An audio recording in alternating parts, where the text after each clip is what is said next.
What's going on, everybody? Welcome back to another episode of the Texas Public Podcast. I'm sitting here today. Just got back from an out-of-state trip that we're going to elaborate later. Actually worked out pretty good. Made some really cool memories on that one. Man, what an experience it's been the last couple weeks. It's kind of fired up into a crazy season. And sitting here with Rudy, we're ready to recap some stuff. And Rudy's got his own stories to tell, but I think we're going to kind of focus on a few things today. But what's going on, dude? Not a whole lot, man. Just glad to be here and blessed. That's for sure. Yeah, man. I think I've lost count on how many deer you've got in the freezer so far. Well, let's just put it this way. I'm not hunting anymore, but I'm helping my buddies and my old lady, and you know how it goes. So it's been a good season for me, and I've been blessed, like I said. But I was gonna say I'm not the only one that's been blessed here either. I know somebody else over here right now that's gotten a deer. Maybe we should talk about that too. Yeah, well, we'll talk about my one deer and talk about your 6 later, I guess. Well, let's talk about it, man. That sounds like a good time. I mean, we're a little further along the line. Like, everybody don't understand. It's not that we're trying to slack, guys. It's just been a very busy season for both of us. Being able to sit down and trying to find time to sit here and talk for an hour or so, about what's going on and what we're doing and all the fun things, on top of trying to edit and film hunts and being able to go on hunts and taking advantage of every second you get, every time you have a second, and I think it's just a little overwhelming sometimes just for two people, Yeah, it can be, but patience that to the fact that we're kind of figuring this out as we're getting things fired up. But we're going to get everybody. Thank y'all for being patient. That's the biggest thing. Yeah. We're going to get everybody caught up. Hey, man, the memories and details aren't going anywhere, so we're just going to get caught up. But today we kind of wanted to reach back and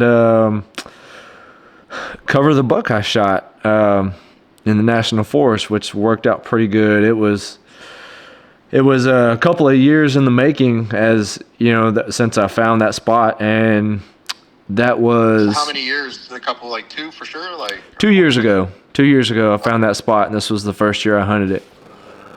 Wow. So yeah. It took you 2 years to. Now, was it because it took you 2 years to dial it in, or was it just 2 years because you just weren't seeing what you were getting? What obviously after? No, 2 years until I felt like I was confident enough. I knew what was going on, and I felt like I could go in there and not waste a bunch of time and fill the tag. Wow. That's kind of when I think about it. We talked about it the other day.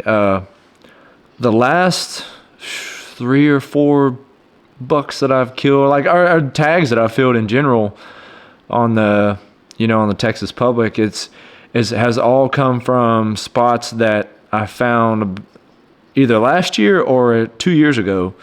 And I kind of sit on them. I check them a handful of times. I branch off of one spot and I scout it, and then I branch off of another and scout it, and I kind of keep tabs on it during the season. Go back during the spring or summer, scout it, preseason next year, and then it's trying to make those little micro adjustments, and then finally once it's kind of close, it's not like I'm planning it this way. It's just kind of sometimes there's a little bit of the factor of that I just didn't have time to get in there, so I ended up just gathering the information, but then about 2 years later, it's man, I think I've got that spot kind of dialed in. This is where I want to go. This is where I want to sit. It's kind of where I need to be, and that's kind of my routine. It seems like I guess I haven't been the one to dive into a new spot and scout it and go back in 2 days and kill something. So it's just the way it's been working out. So let's rewind a little bit. Got a lot of questions forming up here in my head. Yeah. So it's 2 years in the making. What was it specifically that made you pick this spot? Was it aerial that you looked at obviously first before you went, and then went and blind scouted? And let's start there first. How did you go about finding the? Yeah, as far as you kind of hit on a couple of those primary points there. The first time, the thing that made me go in there was picking it out on the map. Couple of terrain features. Kind of in relation to private. That the private looked kind of good, but it was a long ways off. But I liked the access, and there was also a good sized chunk where like I could bounce across the road if I wanted to. It wasn't, it wasn't all kind of sucked up into one corner or a small piece. I was like, if I'm ever in there and something doesn't work out, I can bounce across the road. But I liked the habitat. I wanted to go, you get a feel for what the habitat looks like on the map. I like to look for those areas, the thin pines, and that look like they cast long shadows on the map. And if you look at that, you can kind of tell that there's going to be some thick underbrush under that stuff, right? Whereas you're getting a lot of sunlight.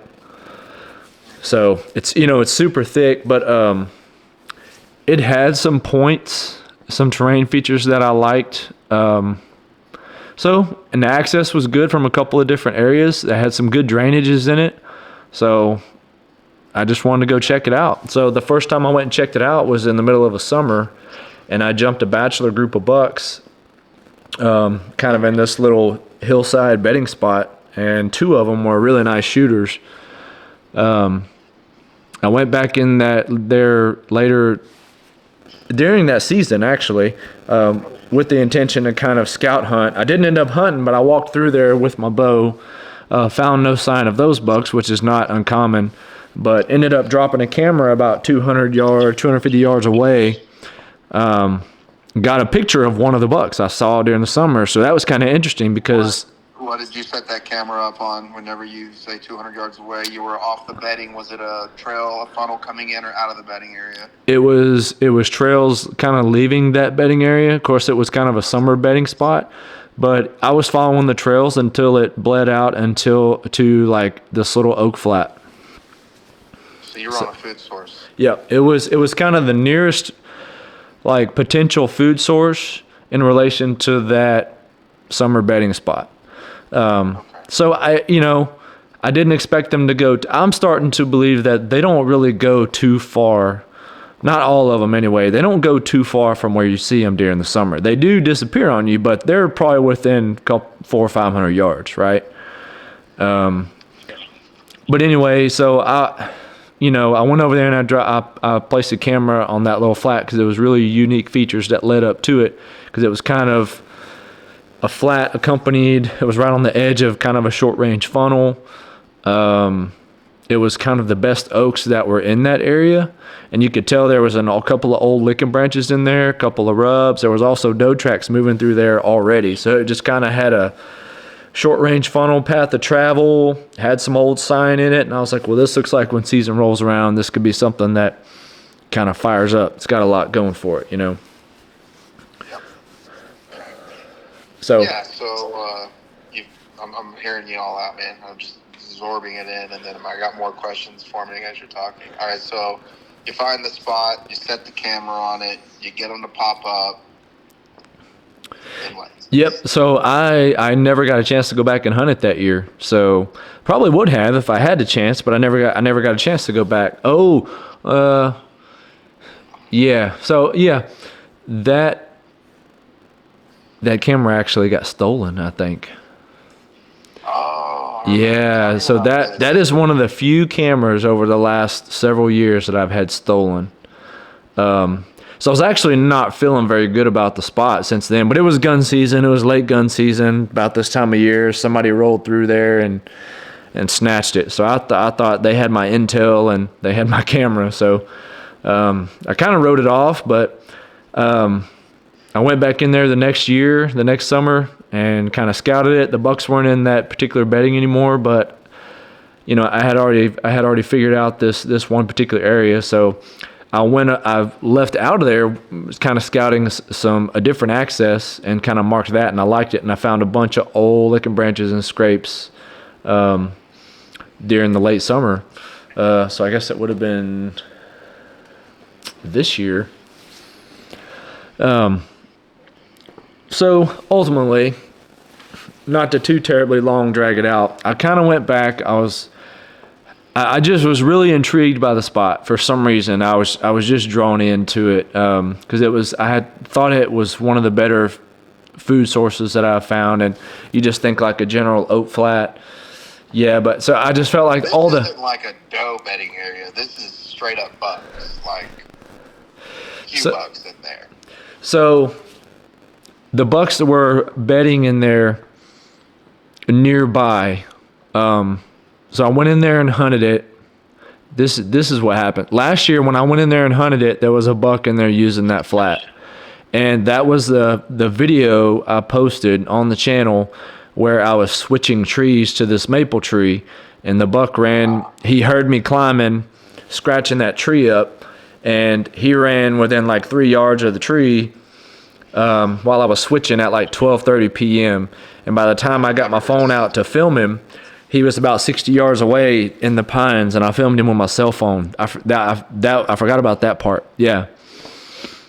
So I knew that. I knew then I'd see a deer the rest of that sit. But I was like, okay, that was the second year. I hunted it that one time. That was it. Didn't get a chance to go back. And I was like, okay, but this is good stuff. I'm learning a lot about the spot. I'm interpreting it right. Like now I just need that. Now I can put more time to it. So that's what led to this year. I didn't even run any cameras in there during the summer. Felt like I didn't have to. I went in there right at the start of season, checked the oaks. The oaks looked like they were going to be dropping. That scrape was kind of opened up early, and I was like, okay, looks like similar conditions. I did put a camera in there a little bit further down. There was a lot more blowdowns in there this year, and there's also a big ditch drainage that approaches that flat. So everything that kind of and they're probably bedding in there along that ditch drainage too. So they kind of funnel around it, and there's also several blowdowns and there's also a transition that comes way out from an access road, and it goes all the way through the woods, all the way up, and it almost dead ends to this flat. So it's just a lot going on, you know what I'm saying? Just a lot that kind of precipitates that deer movement. So I dropped a camera in there, didn't really see anything crazy, wasn't really seeing the bucks, but I was seeing lots of does coming through. So I was like, the feed sign is there. I was like, I'm just going to go in there and hunt it. Scouted my way into it and hunt it. Got in there. Insane feed sign. Like we touched on the last podcast that acorns were dropping like every 30 seconds or so. They were hitting me while I was in the tree, and it was several trees, several white oaks, and there had already been red oaks in there that had dropped. So it was already lighting up. So but there seemed to be a lot of does in there. So I was like, well, I'm cool with that. Looks like I'm cool to hang out with the does too. So hunted it, first sit, saw some deer. I guess maybe it was the first sit. First sit had some nice does come through. Took a shot at 38 yards and sailed it right over her back. Oh no. So yeah, and it was luckily it was a clean miss, but it was my fault. I totally did the opposite of what I set my bow up to do. I didn't shoot the drop. That's that range that's difficult. Not that I feel super comfortable shooting that range, but I elected to shoot my second pin, which is 40, and try to hold low, which usually I shoot my top pin and hold it like 2 inches high, because I drop about 5 inches at 35 yards with my top pin, which is like almost perfect. You can just shoot it flat anyway. Long story short, I didn't execute the shot. I was feeling pretty crappy about it, but luckily it was a clean miss. I saw like three or four does, a little buck pushing a doe around, maybe 2 bucks pushing that doe around. It was a great hunt. Couldn't ask for nothing better other than a big one to come through, but I saw those deer after I shot at the doe. The wind was great. The tree was great. I never got busted. So when I bailed out of there, I remember talking to you about it, and I was like, man, I missed that doe, but I don't feel like it's worth bailing just yet, right? I didn't spook anything. I felt like the access was good. I think I got to go back in there. I'm not ready to leave deer to go find deer, Yep. So I decided to go back in there. I think I went. Oh yeah, I went back in there the very next day. I did see a good buck in there at nighttime. I remember very clearly. You were like, man, I don't know. I want to go back. What do you think? And I was like, dude, if they're in there chasing the doe, you need to go in there. That shot don't matter. I mean, it ain't like you're shooting a Tommy gun in there or something, you know? Yeah, exactly. That bow is real quiet. It sounds like a branch snapping and hitting, you know? I think 9 times out of 10, when you see a deer, you know, if you miss a deer with a bow, like, they usually don't go too far, you know? Far away. They kind of like, what the heck was that? And they get all nervous and maybe leave early, you know? Not too often do they blow and get out of town, you know? But Yeah, I'm sorry, go ahead. exactly. No, and that's why I was talking to you, and I was like, you know, as much as it hurts, like if you slow down and take a look at the situation, it's like, man, I need to go back in there, you know, especially since that deer was, yeah, exactly, which was good, you know, extra confirmation for me from you. It gave me the confidence to go back in, and especially that doe, I was like, dude, is she getting close? You know, that's one of them situations you don't wait to get, you know, to get a picture or something to see a big buck in there. You go back in there and you're there when he's there for the first time, and you close the deal, you know. But the wind switched on that spot. That was kind of one of the details. So I went in that access I talked about that I scouted my way out. One of the second other times I went in, like that summer before, I took that in. So I knew it. Had to go over a couple blowdowns, but I knew that access. I went in, set up in a totally different tree. As soon as I got in, I broke daylight. The does were in there feeding. Yeah, but what you're not telling people either, he's like, I had to go over a couple blowdowns, but he's like 7 foot tall and he can just walk over the no big deal. He's not 5'8" like me and has to like run and jump and hurdle over him, you know? Yeah, you're like crotch crawling over him. See, I just step over him. You gotta sit on the middle of him and like kind of fall over. I belly and I roll over. Dude, I think I did get hung up in some of them briars that morning. I think I remember texting you that I got turned around and I was lost up in some briars. Yeah. And you texted me, you were like, well, yeah, I guess you'll find out, you know, if you spooked everything. But anyway, yeah, sometimes. On the side, you're not pulling thorns out of other places. He was like knee deep in some briars, y'all. Oh man, and you know, and all that stuff's like super humid and wet, so I was soaked by the time I get there, just from sweat and all the weeds and everything. But anyway, I found a tree, picked a tree in the dark, got set up, and the other thing was, that's the spot where I saw the ditch buck, where I posted the video on the ditch buck this year too. Where he just disappeared. So I knew where that deer came from. So I had to move trees, but I also set up in relation to that trail in the dark. Even though I hadn't walked it out, I knew where it was. So as soon as it got daylight, had does feeding.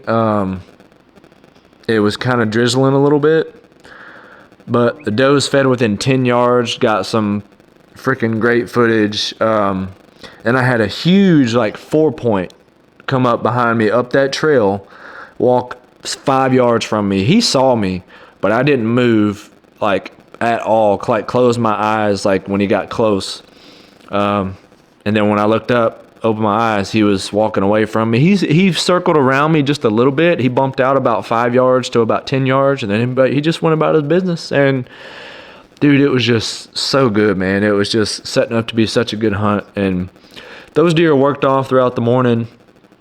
I say throughout the morning, within that next like 45 minutes. And I'm thinking, and what I realized was I crawled up I got up one side of the tree, and I told myself when I get to the top, hey, you need to spin your platform around to the other side, because there was too many branches on one side of the tree, but I wanted to set up on that side. But I never spun my platform. By the time I got up there, I forgot. And I lost my bearings, and I'm sitting there looking at the woods like, man, this don't look familiar. I don't know what I'm looking at. You know, I'm looking behind me. I was like, oh, well, there's the oaks. there's the oaks over there. And I was like, remember texting you, I was like, dude, I got to move my platform. You're like, it's prime time. And I was like, well, I'm not moving trees. I just need to swing around, you know? So. Yeah, I remember. I was frustrated for you. I was like, what are you doing? Man. That deer come by, man. Yeah, so I'm like reversing my saddle trying to film all these deer. And I'm like, okay, it's quiet. I was like, all right, here we go. I'm gonna spin my platform, turn my cameras off, step down to my stick, you know, getting ready to loosen up, flip around, and I was like, oh my God. And looked up, and here he comes trotting down the trail, like trotting hard. I just reached over and grabbed my bow, stuck, like, basically just clipped.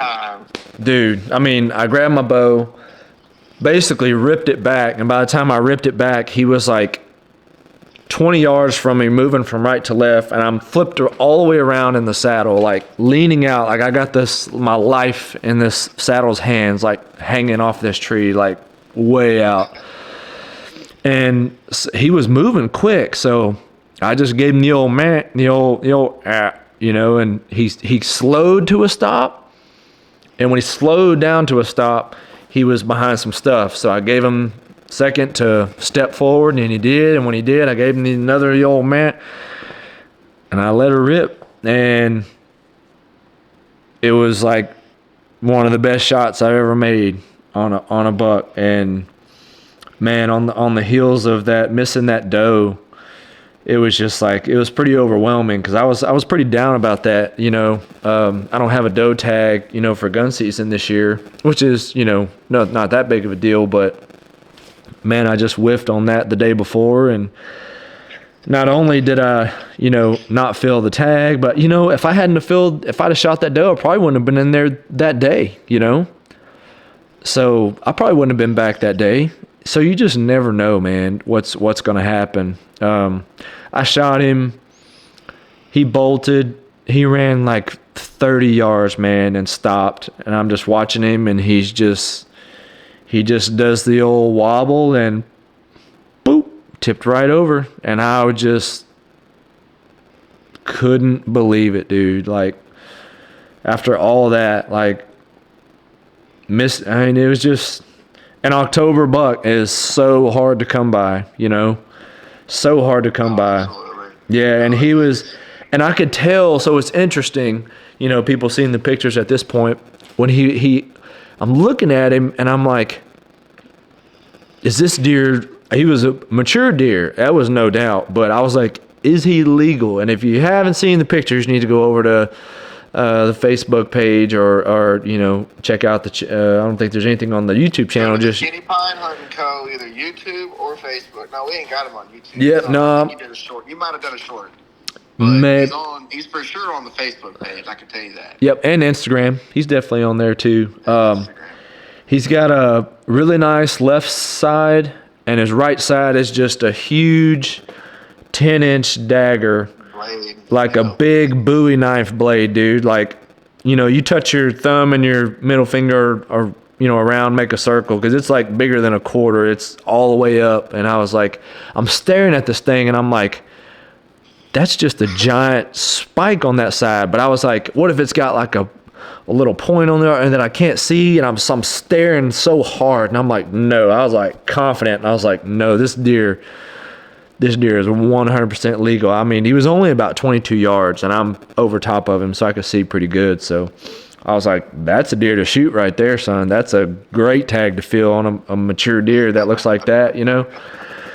So that's a great hunt. I mean, shoot, dude, you saw like 5 deer? Yeah, I think I saw 3 or 4 does before I saw a buck. I saw the same buck in there that was in there the day before, the little one bumping those does. I saw that big 4-point that came by me, 4 or 6. I don't even remember now. That's the thing. These hunts are starting to get blurred, you know. And dude, he came like 10 yards. And I'm like, I think he was close. I think that deer was close. He was very close. I send you a picture through the camera viewfinder, I think. I was like, man, why aren't you let legal deer walk? He's like, dude, he was too close. And I was like, ground checking, bro. Man. Guys, don't do that. because we know better and we know the quality of deer that we got on camera. I can tell you that. Yeah, I know. I don't have any pictures of that deer, but it don't matter. Really, not that matters, but it's just interesting. You just never know. Even right now, you never know what your cameras catch. If you're relying on that, if you're, I don't have nothing on camera, bro. It's a small frame of it. Yeah, bro. Just because you don't have something on camera, you should not let that affect your hunt. You need to find, you gotta. And obviously you're putting too much stakes in that, and you've got to find other ways to build confidence in your spots, But no, got down, filmed as much as I could on the spot and got some great footage of some stuff. So it's going to be a really cool hunt on the channel. I showed the feed sign in there because it was just insane. Yeah, one of the best hunts I've had in a long time, and just as soon as the sun came up, it was just deer in there. It was all like Donkey Kong. Yep, it was deer in there all the time. That's funny you say that, because within that time frame of when you killed that deer, within that 6 days, 6 to 8 days, 4 more deer dropped that week. Yeah. Well, yeah. You shot that deer. And then Penny shot her deer. And then I shot my 3 deer. Yeah. We had us a good week. Yeah. No way. It's funny you say that, and I look at it now. You know what I mean? Yeah. It was a good week of hunting. I don't know what we were hunting that time frame. Was it a cool front? I don't remember. Was it a moon phase thing? Well, that was the first time we started getting some rain in a while, too.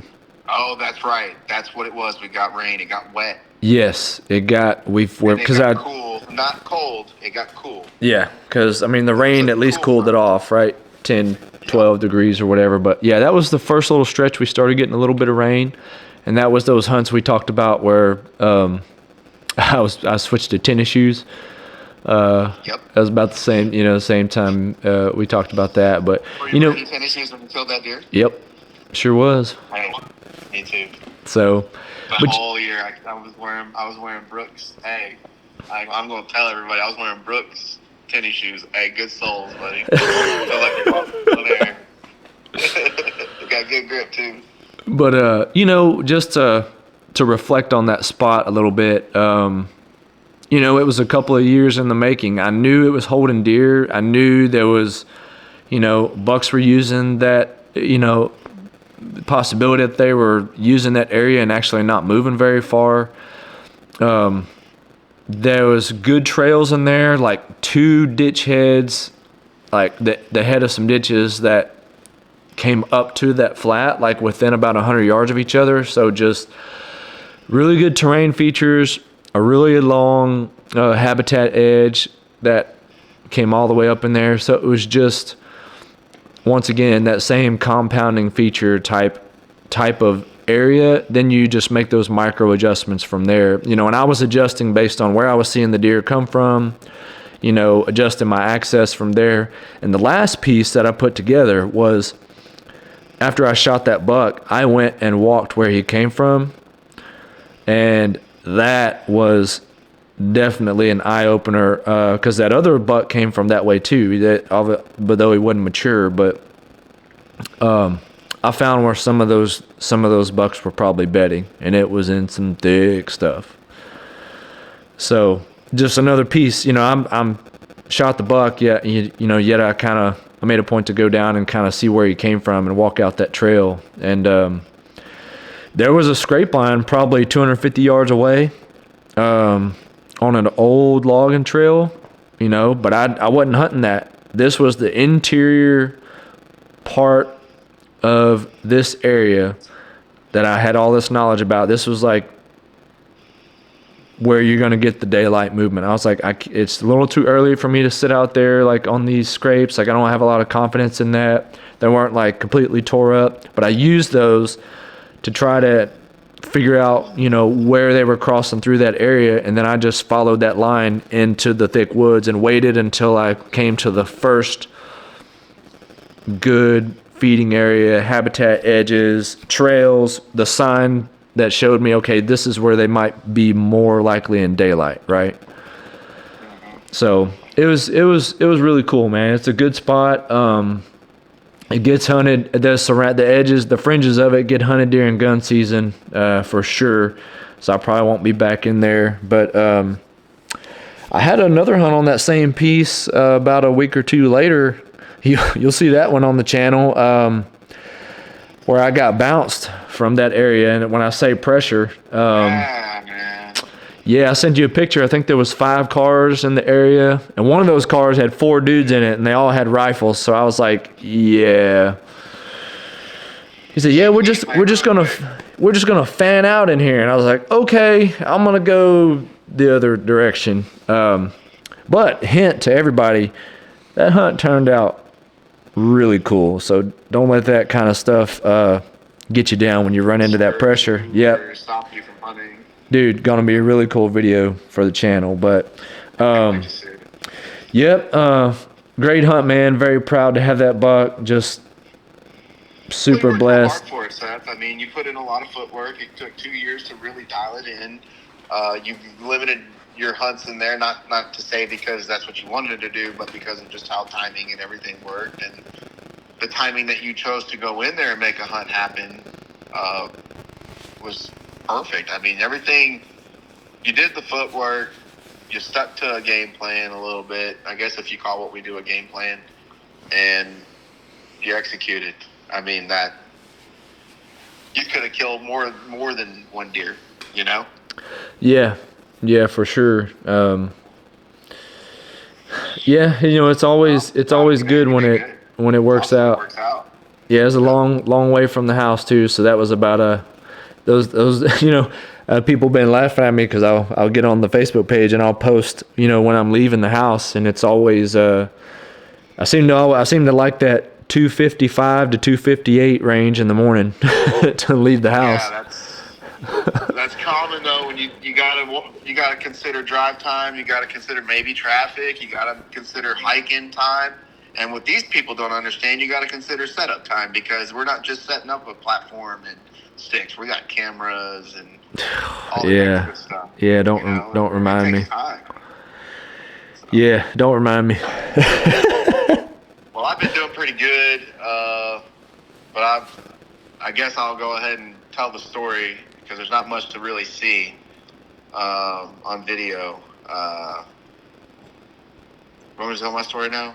Let's hear it, dude, because I haven't even heard too much about it. Like, all I know is I'm just getting. It's not like your hunt. It wasn't like I worked too hard for this. To be completely honest with you. Well, there's a lot of different types of hunts, right? Hey, listen, ain't nothing wrong with hunts like that. Like, you need those every now and then to go in your favor. They don't let Rudy on private land. Just. I'll tell you why. Let me tell you right here. It's gonna take me about 30 seconds. So I kill a lot of deer. No, so it just happened to turn out pretty good, dude. You know, I met the right person. They happened to be actually tagged out from that property, and it was early season. He actually tagged out in bow season, and he's like, man, if you're more than welcome, if you want to go out there. And I said, man, honestly, I'll probably just take my old lady out there, Penny, and let her kill a doe, get her first bow deer, because that was really one of our biggest challenges this year, was getting Penny on her first bow deer. So a little background on Penny, you know, she's not from here. She's California transplant. She don't like me bragging on that, but I'll tell you right now, folks, she's not your normal California girl, you know. She comes from out there in the country, and she doesn't come from a super crazy rich bougie lifestyle. She's a very simple woman, and she loves brushes, you know, that I love, and she used to be a motocross chick, you know. So Penny's pretty physically fit, and she's very mentally strong, very mentally strong woman, and she's a sponge. And you know, when I first introduced her to hunting, she was just like a little kid, you know, wanted to know everything, and she just happened to be in the right teacher's hands. I'm so happy and proud to have been a part of her journey so far. And so this year, you know, last year, 2 years ago, you know, was her first season hunting, and of course she saw some deer. Didn't get to shoot them, and she killed her first pig, and she killed a couple pigs, like 3 of them. And then that transferred into this year. She got to put in last year was her first hunt for deer. She got her first deer last year, which wasn't anything too special. It was a buck on public land, but to her it's special. It was a spike. And then after that, I started letting her shoot the bow. I gave her a compound bow, and she just been shooting up a lot. And I just told her, hey, you need to spend a year shooting behind this bow, and then I'll let you prove to me that you can hit consistently in this range at this distance. Then I'll let you go hunt. Well, it started with, she had to turn her bow poundage all the way down because she's not very strong. But anyway, she worked herself up, dude, and she worked this whole past year into this season, and I said, all right, we're gonna do this. We're gonna put you on your first bow deer. But we'll tell that story later. Yeah. So anyways, I'll say, I want her to be a part of it. Yeah. Well, I'll say, man, to her credit, I was the first time I got to go out scouting with you guys, all of us together. I mean, she has come a long way in a short amount of time, evidently, because she's walking, like, pointing out browse sign, finding poop. Like, I was like, bro, Penny is, like, on it. Dude, can you imagine having that extra set of eyes with you as she's following you? Like, of course, I see a lot of this, but she's pointing. Dude, there's times, she'll point things out, and I'm like, oh, dang, babe, good eye. Yeah, you're right. She has definitely come a long, long way. Yeah, so keep it up, Penny, because you're doing good. That's all I'm saying. Just got to shake that buck fever a little bit, maybe, huh? Like we all do. I'm going to let her tell you the story. I don't want to ruin it. All right. So then, anyways, I had to tell you because originally we were going to hunt this property for her, and then after her whole situation panned out, and I told my buddy, I said, man, I was like, you don't mind if I go get me some meat, and get me a couple does in the freezer? And he was like, oh, dude, you shoot as many deer as you want there. I don't care. He's like, look, he started sending me a bunch of pictures of good bucks. And I was like, man, this place is loaded with deer. And there was like 20 deer at this feeder at a time. And I'm not a big feeder hunter, in general. Like, I would rather hunt the trails coming to the feeders than over the feeder itself. It just kind of gets my adrenaline going a little bit better, Right. Well, I kind of went in there, and I knew the area. I knew the trails. My access was I'd park at the very back of this property. And this is a small parcel, guys. Like, it's not no 30-acre piece. This is a 15-acre piece of property. Or like 100, 200, it was small. And what it is it's a development that's not developed yet. And they're sold lots, but there's no fences, no houses, nothing. It looks like it's an old pine plantation, to be honest with you, and an old deer lease. Yeah. That's exactly what it looks like. And so this acreage I'm hunting, it is marked because it is a sold lot, so I know exactly where I could and couldn't be.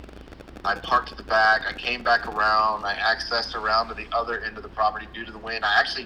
My scent was blowing in there where they were at as I was walking in there. And but this was also, like you said, right after some rain. Heck, it rained, I think, the week before, but it was on and off for like 4 or 5 days. And I just happened to catch it after that evening. It was real wet on the ground. I got in. I just remember getting in really quiet. Got on the climber. There's pine trees, like I said. I jacked up in there like 30 foot in the tree. And because it's real thick underbrush, just like the Sam Houston, Yeah. Yellow Pond, some palmetto, but the trees seem to be planted in more straight lines, like direct straight lines, and a little bit not as thick, should I say, but it's pretty thick. Well, anyways, maybe the feeder goes off. I hear it, and I look over, and I can see the road from where I'm sitting, right? Because I'm so high in the tree, and I see a few deer across the road. and there's a group of like 6 does, right? So I was like, okay, here come the does. And as they started coming, I looked down, and I've got a doe maybe like 30 yards in front of me. And I'm like, oh. And she's looking back. But the other deer still haven't made it across the road yet. They're like meandering on, just kind of messing around a little bit. Well, I figured out why. There was a buck, there was a couple bucks, but there's a little buck, and he was chasing them, and he didn't even let them get to the feeder. I mean, he was just running them everywhere, and they couldn't even come in to eat. So I was sitting here, and I watched this chasing going on. So like I told you, I didn't get any of this on film, guys. This is what sucks. Like, it's just a story right now, because out of all the hunts that I had, I was like, I'm going in there. I'm just going to kill a little doe and get out. It's no big deal. It's with a rifle. It's rifle season. I was like, I'm not even going to worry about it, and I've been carrying this camera gear with me and I put in a lot of hunts. Like, Yeah. I put in a lot of hunts. Okay, guys. Well, at this point, what's funny is we were just talking about it, and you were bragging because you were like, man, I haven't missed a hunt. I've been carrying the camera every day. I was like, hell yeah, me too, man. I'm like, we're gonna get it. We're gonna knock it out of the park. Yeah, but it's overwhelming sometimes, man. It can be, and you know what? Like, it becomes frustrating. I was frustrated. I've been busted twice now this season setting up my camera gear. And I knew that there were a lot of deer in this spot. And I honestly, even if I remember when I got there a little late because this spot's like an hour and a half from my house. And I remember getting there, and no, I had my camera on me. I thought you left it on the ground. No, I had it on me. I didn't have time to set it up because I set up in gray light. Like, when I got to the top of the tree, it was already gray light. Like, I could see everything just fine. You know what I mean? Yeah. And I was like, oh, heck, I ain't going to set this up right now, dude. I ain't even going to mess with it. I'm probably not even going to kill anything. I was frustrated. I remember being really frustrated about it. And it happened so fast. So I saw the deer. They come in like they wanted to come eat. The little buck come in, chasing them around everywhere. Well, he runs them all off. And now I'm ticked. I'm like, dude, I was just supposed to kill a doe.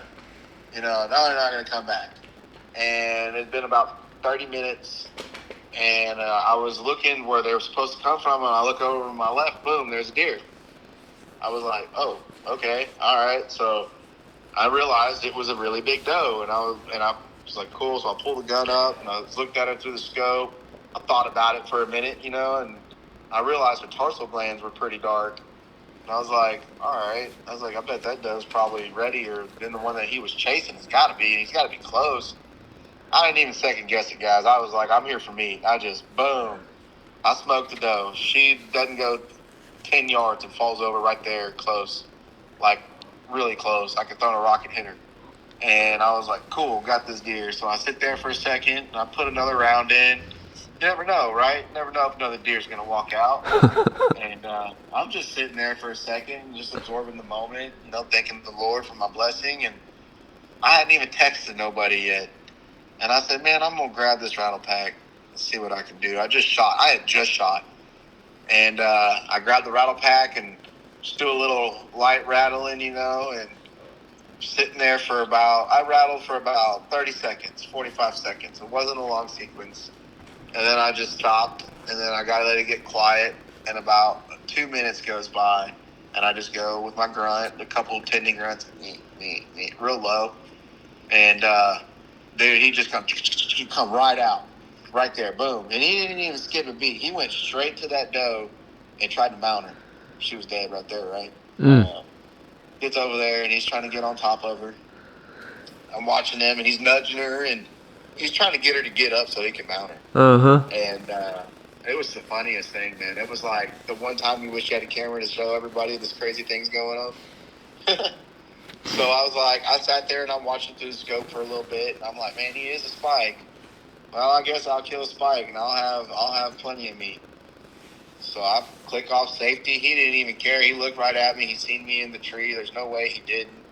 And I shot him at 35 yards, and he ran 40 and fell over. And I was like, cool, got another one. And I'm sitting there for a second, And then I was like 2-3 minutes goes by, and I'm like, I guess I better text him. And I said, well, before I text him, I'm gonna pull my grunt out and give it a couple more grunts. Well, I let out like a and then I just stopped for a second, and I was like, did a little tickling, just light, click, click, click, and all I heard was, direct. It was. I was like, dude, there's a freaking coyote or something coming to eat my deer. I'm gonna smoke him. I didn't even have a bullet in the gun yet. I put a bullet in as I heard it running to me, and I loaded another bullet, and I'm sitting there. It gets quiet, and I'm like, where did it go? So I put the gun down, and all of a sudden, this buck just runs out in front of me at like 120 yards, and I'm like, oh man, that's a good buck. He's outside his ears. And I was like, he was running like pretty good pace towards me. He stops about 70, and he just turns, and I immediately got to go. It was so fast. He stopped about that far, and I pulled the gun up. He sees me, and when he sees me, he turns, and I'm like, oh yeah, bad idea, buddy. And right before he came out was a doe. She went up. I got video. That's the only video I got, dude. I'm like, can you believe this? I got these dead deer over here, and look at this doe coming out. And she came out. She looked at me. She kind of stood there for a minute, and then she walked away, and then she turned right into the woods, like towards the road, and disappeared. This buck, when he was running down that road, he saw me pick up, but he kind of stopped where she turned away. And then whenever he went to turn the way she went. So he was coming in to investigate that chasing, I'm sure, and all that noise that I was making with tickling and grunting and all that stuff. And it cost him. I shot him, and that deer dropped in his tracks. He didn't move an inch. It was a clean 3-pack, and I didn't get a single thing on film other than a little doe just confused. What's going on? It sounds like World War III back here. And then I remember I called Penny, and I'm like, oh my God, dude, I just killed 3 deer. I cannot believe it. It was nonchalant. I was like, she's like, what'd you do? And I was like, oh, I just killed a big buck. And she's like, really? I'm like, yeah, he's a 10-point. She's like, oh, dang. And she's on. I'm like, man, I killed a doe and a spike. And she's like, shut the F up. She said the F word. And I was like, no, seriously. I was like, I just laid out 3 deer. I can see all 3 of them from the tree right now. And she's like, what are you doing? I was like, what? I don't know. I was like, I don't know. It's going to be a long day. Well, I always said it's better to ask for forgiveness than for permission. And, I have 5 tags for a reason, and this is a 2-buck, 2-doe county, Yeah. So the question is, you had lined that property up to kind of get Penny out there. So where was Penny that morning? So had to work. Penny likes to sleep in, man. Penny. She missed that hunt, and the reason why I went, it was cooler morning. That's what it was. It was cool morning. But y'all had been hunting hard up to that day too. That wasn't like the first day of, Well, don't forget, we hunted a whole week. Oh, you know what? She didn't sleep in. She was at work because the week before that, she killed her deer. Yeah. And we hunted a week. So, but yeah, it was, there was really no scouting I didn't have to. I knew where the deer were going to come from. They already been on game camera. Someone already kind of did the work for us. So I didn't brag about it too much. I did thank the Lord for my blessings, and I was I had no meat in my freezer, and I went from having nothing to having 4 deer in a matter of a week, And I don't know if that's a blessing or not if I ever seen one. You know what I mean? Yeah. So, I eat deer, guys. I eat it a lot. I'm not your average. I eat it once a month. No, I'm going to eat deer pretty much. If I've got it every day, I'm going to eat it. Yeah, well, don't downplay the hunt, dude. It was you're very fortunate to have the opportunity. You went out there and made it happen. Conditions were good. That was a good morning. Deer don't just walk. 3 deer in one fun sitting with a rifle, dude. I can understand with a bow. Yeah. And not hear the shots, but it was like, boom, boom, boom. I mean, I still had deers coming out. Hey, I'll tell you, so I was cleaning the doe, right, by the car, and downwind, I had 3 more bucks come out. And one was a bigger shooter.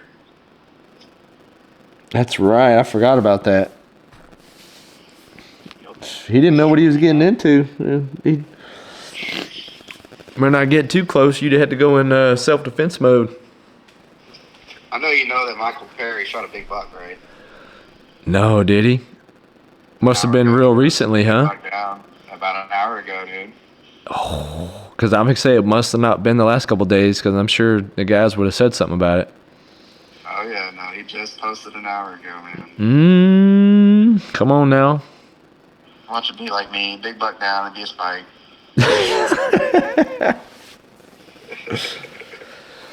So, yeah, it's, yeah, we had a good week that week, man. That was a lot of fun. I know when you sent me that picture, I was like, kind of didn't really know what I was looking at, because I don't think you had explained to me exactly what happened. And I'm like looking at this picture, and I'm like, what is all this? I'm like, how many deer are in this picture? I was like, I can't tell where one ends and the other begins. And I was rushing. I was like, what did you do? Like, I thought you might have shot 2, but dang, you just sitting amongst a pile of deer, you know.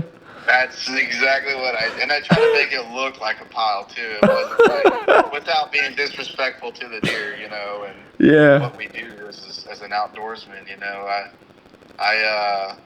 when I say I never felt more blessed. I mean, I sat there and I prayed. I thanked the Lord. I was like, man, so this is my thing, man. So people that know me know that they have never seen or heard me talk about anything religious, right?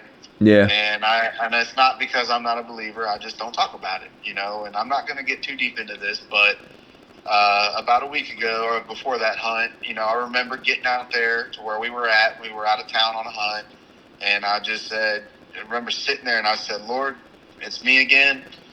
I know you don't hear from me enough, but I'm out here. I'm just asking you to keep me safe, keep us safe, and keep us from, you know, getting any kind of troubles.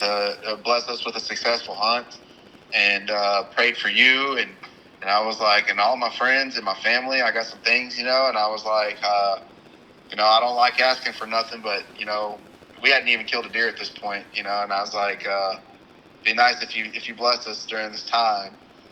And I won't ask you for anything else for the rest of the year. I was like, but if you could just make it happen one time, that'd be great. And so, like, it wasn't, her hunt would happen on the first day, the first hunt. And, you know, and then we hunted the rest of the week. It was a great week. Just didn't kill anything else. And then I came into that hunt, and of course I'm in the car and I'm like, hey, Lord, it's me again. I was like, I'm not going to ask you to bless me for this hunt, but I'm going to ask you to keep me safe, and thank you for blessing me. I can't thank you enough. And thank you for waking me up today. And if you're not going to bless me with a deer, at least bless me with a beautiful hunt. And then I said amen, and I grabbed my stuff, and I walked out to the tree, and look at what happened. You know, I'm not going to sit here and say that that's what it is, and I'm not that person, you know, but I'll tell you what, man, good things come to good people, and when you reach out to the right people, you'd be surprised, you know, no matter how you look at your hunt or what happens during that hunt. You know, it just depends on what you call a blessing and what you're looking for, right? Because I can tell you right now, when I'm asking for things like that, a lot of times it's not necessarily to kill something. You know, a lot of my awakenings and a lot of my best moments come from, you know, 20 feet off the ground. So if not there, on the water. So nothing puts me closer to God than being out there in the woods or on the water. So. Yeah, I 100% agree on that one. And anybody who, you know, ever has any thoughts about, you know, what they may or may not, you know, want to give their life to, if they ever want to reach out, I'd be happy to talk to you about it for sure. You know, and not you, just speaking to anybody who's listening. I think it's important, man, and I'm telling you, it certainly gives hunting a whole different perspective when you're out there just appreciating, you know, the creation that we have, and that we're, that we're connected to. It definitely grows roots in you, and it's that's like, it's like going to church a lot of times. Like, it feels like when I go hunting. I know especially this past week, was traveling a lot, and just like all I wanted to do was get there and get back safe. That was all I wanted to do. But the whole time was there every day, just being super thankful for the situation, the people, like the opportunities involved, like my wife, like You've been so blessed, man. letting me go, like, Yeah. just, super, and I mean, and you and I had a real long conversation on the way up there, man, and it was just, I was feeling real good about it, because, you and, it's so good to, know you and Penny as well. And yeah, just so many good things these days to be thankful for. So don't ever take it for granted, because anything can happen at any time, and you should just always appreciate it, man. That's why a lot of the times and I even tell those guys that I was with this week, I was like, look, man, I'm kind of an emotional hunter, because all that stuff kind of stays on my sleeve a little bit. It just doesn't come out until it just all comes together, and it's just, the gratefulness is, you just feel like you're overflowing with it, so it's just, I was like, I'm going to do my best to keep it together for you guys, because so, but it's also an achievement and a blessing to you, because I know how important it is to you, and I really do, Seth. I see it. I see your dedication, your admiration, and your perseverance. That's persistence, all of it, and it's impressive, dude, and it's something to see. And people don't get to see the side of you that I do, and I think that, just being a good buddy to you, man, like, I really feel like you don't get the recognition you deserve on that, man, but I know what you're doing, and it's a beautiful thing, man. Oh, well, well, don't say. Then we don't got all sideways on here, man. We're just, Yeah. But we're getting all in our emotional hunter side, we're like sappy killers. No emotions to it, man. We're turning into sappy killers. Why do we do it? It is an emotional experience. We get to share it with one another. We've been angry, we've been happy, we've been excited. Like, this whole week that you've been gone has been so freaking crazy, bro. Yeah, many man. Good things have happened. The rut's on, deer are chasing. Right when you left.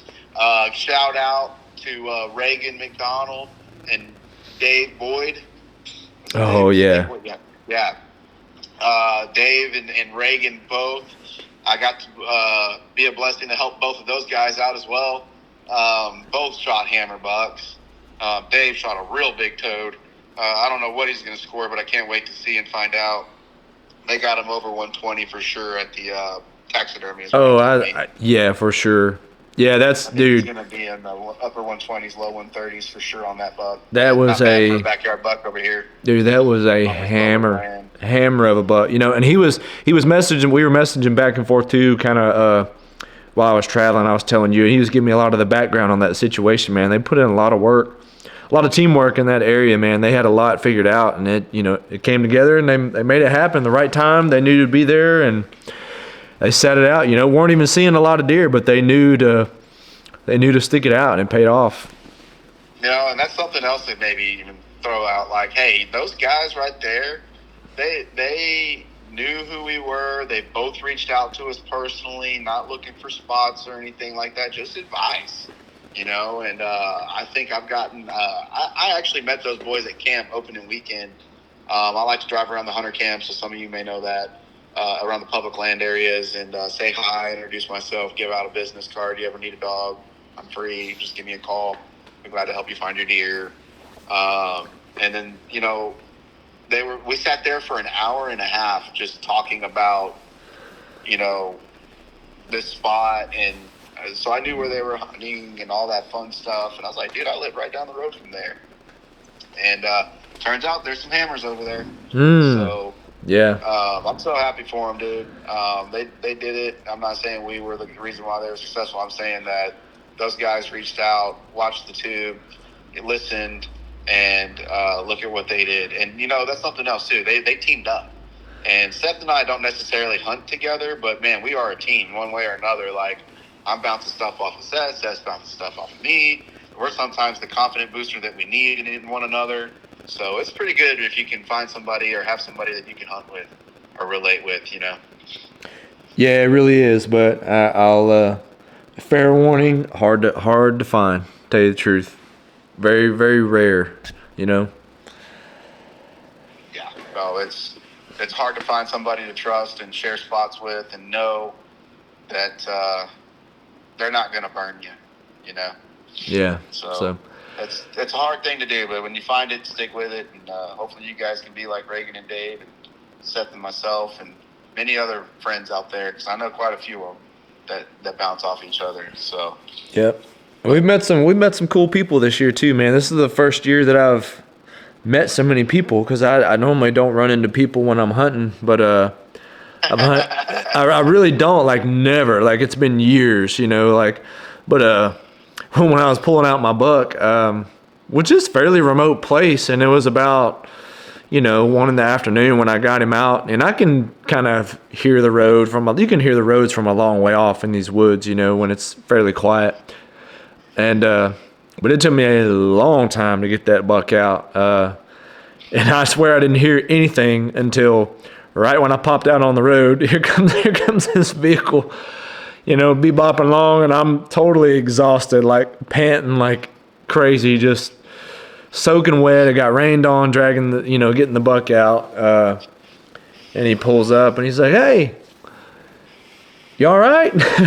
And I'm like, "Yeah, I'm just a little wore out, bub." And he was like, "Did you get one?" And he pulled up so close to my car or my truck that he couldn't see the deer, and he almost like ran over it pretty much. And he said, "Did you get one?" I was like, "Yeah." I said, "Where is it?" I said, "He's right here." He's like, your hood, dude. he was like, "Can I?" That little guys, no, I'm just kidding. Yeah, he was like, "Can I come look at it?" And I was like, "Sure." And I'm still like panting. I'm not talking like I am now. I'm like sucking air, bro. And you know, and he gets out and we kind of talk about it. And you know, he was kind of scouting the area and stuff. His name was Rich, so cool to meet him. Then I met another guy walking into a spot. We actually walked in together. He made me overshoot my spot. And I walked up to him in the morning. I had my light on, and I was like, "Hey, buddy." I was like, "You hunting?" He was like, Yep. I was like, "Well, where you headed?" And he kind of looked at me under his light, and he was like, "Are you Seth?" And I was like, "Damn it." But fortunately, Seth, dude, you cannot miss you. You're like 7 foot tall. Such a nice guy. Like, man, I was like, I'm always nervous, but honestly, the last couple of interactions, and just from this year, have gone so good. You know, it's like him and I walked in together. We're talking about the property. He's been hunting it for such a long time. He's sharing some information. I'm telling about what I'm seeing and stuff. And I walked with him for so long. I walked like 200 yards past my trail. And I had Jesus, it wasn't even a little bit. No, dude. You're cheating on me, man. You don't even want to. Hey, we were getting it, man. And I was like, I looked at my map and I was like, oh, let me check. Anyway, this is a story for another time, but by the time I turned back and was headed back to my spot, let's just say I saw 1, 2, 3, 4 other people, and I was like, I think I got to bail, so I had to bail that morning. I ended up walking for a couple hours into the daylight and finding a new spot to set up, and actually, it might have worked out pretty good. So we'll cover that in the next podcast, probably on a video within the next week or two, because we've got some stuff to pump out. You've got some insane stuff coming down the road and stuff we got to cover on the podcast, stuff we're getting ready to show everybody. It's just like, man, I've been gone for a week too. You've been hunting hard. 2 or 4 of the deer killed. We've got more to cover. And I've got a pretty good feeling about tomorrow, man. So. Hey, I'm going in the morning, and dude, it seems like it's fired up everywhere. I don't know how I feel about it, because I just got back into town and like going out and sitting. I was like, man, what are the chances? But dude, if you're not in the woods right now, it almost feels like you could go sit on some minimal sign and you've got a chance to have something come by you. It's that hot right now, it seems like. So, but by the time everybody hears this, a couple of those days has probably passed. But man, it's certainly a good time right now. The weather's nice. The woods are nice. This is what you've been waiting for 11 and a half months, these couple of days. So. I'm with you on that, dude. I may not be able to hunt, but I can tell you right now, today, I ran a track this morning, and long story short, there was a buck chasing down there, and then I had another one that was chasing in the pasture on the way out. And then on my way home, closer to my house, I saw 2 different groups chasing over there. Mm-hmm. So yeah, they're definitely being ran and moving. Yeah. So I'd definitely be in the tree right now if I were you. Well, I'm gonna try to make it happen in the morning, dude. So we'll see how that goes. And I have no doubt. I don't know. I might, and then I got to be back at work next week, just like the rest of the world. So we'll see how that goes. But man, I think we covered some good stuff, and we're definitely over that hour mark. So I think we'll go ahead and wrap it up. Any closing thoughts? Yeah, man. I just think you guys need to be in the tree. That's my closing thought. Man. All right, guys. Appreciate everybody checking out this episode. Once again, just be on the lookout for the YouTube channel. We're going to be dropping videos pretty constantly here coming up. We dropped one recently. We've got some big buck down videos coming here pretty soon. If you ever want to reach out, guys, just shoot us a message on Facebook Messenger. Reach out directly. If you've got our number, find somebody who has our number. You can reach out on Instagram, all kinds of stuff. So appreciate everybody listening. Appreciate everybody checking out the channel, and we'll see you on the next one.